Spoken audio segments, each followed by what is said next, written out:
totally. What were some of the adjustments y'all made at halftime? Because you looked a lot better in the second half compared to the first half out there. We just play all 60 minutes like we usually do. The game's all won in the first half. We know that, so we come out, play the second half, even better, and came out with the win. Coach Free said today that you're his guy, that's your spot at corner. What does that do for your confidence? It takes it to another level because now it's SEC ball from now on. So now I feel a little more comfortable after that game, and I'm just coming in with every game more confident. You talk about that stretch coming up. You know, it's pretty nasty with McCarron and Manziel and Mettenberger and all that. I mean, what's that like for a corner, getting ready for a stretch like that? We're going to get some action now because them guys like to throw it deep. You know, they got playmakers on the outside, you know, Cooper at Bama and Landry and Beckham at LSU. So it's going to be fun, but we know we got to bring our A game. What did the Southeast Missouri game mean for you, Mike, just to get out there for the first time, even though it was an FCS opponent, and run around and play some corner in a game? It felt good to be back where, you know, I'm used to playing. You know, it wasn't much action, but, like, I kind of got back into the rhythm and got a little more confident. Well, they were running so much option. Was there anything you could take from that game and really use against Texas?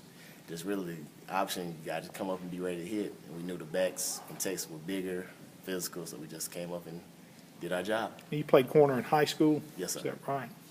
How tough is it to play, you know, defense and corner these days? It seems like every rule change helps the offense. You know, you can't hit a guy here, you can't hit a guy here, you can't do this, you can't do that. I mean, how tough is it to play defense? I mean, it's pretty tough, but, like, Coach Mama always tell us, watch out for targeting. You know, if you have a shot, make sure it's legal. But it's just the rules of the game. We can't do nothing about it, so we just go out there and play. Have you adjusted your game anyway?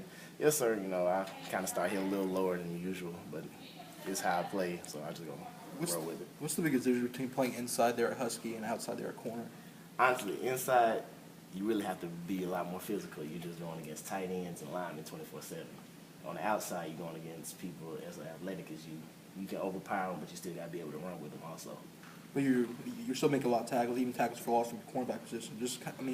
But you kind of credit to that. Just kind of you look physical for a corner. Just kind of talk about that. It's really just the scheme. You know, the boundary corner usually the more physical type of corner, and they felt like I was the best person for it, and I just go out and did my job. How much of your high school background playing running back and then that physical nature kind of helps you at corner? It helps because I'm used to taking shots at running back. You know, knowing how much room I got, so I can use it to my advantage playing corner. With I guess Coach Free is saying that even when Charles gets back, y'all are basically going to split reps. I mean, did you ever think, you know, by the beginning of the season that you'd be in the situation you are where you're the starter, kind of by the fourth week of the year, basically? I actually didn't. I thought I was going to stay at Husky. You know, Yeah. They called me in for a meeting, told me with Charles going down, they need me to play corner, so I just stepped up and took a shot. And What's your confidence level at corner? Obviously, making that transition. What's your confidence level? What do you think you do well, and what do you think you need to improve on? I think I do well in running game and coming up and Yeah. hitting. I need to work on my man coverage a little more, but that's going to come with time. How much does having Sinquez on the side help you confidence-wise? Oh, it helps a lot because he can cover that whole side of the field. So plays will come my way, and then having Cody in the back also is an advantage.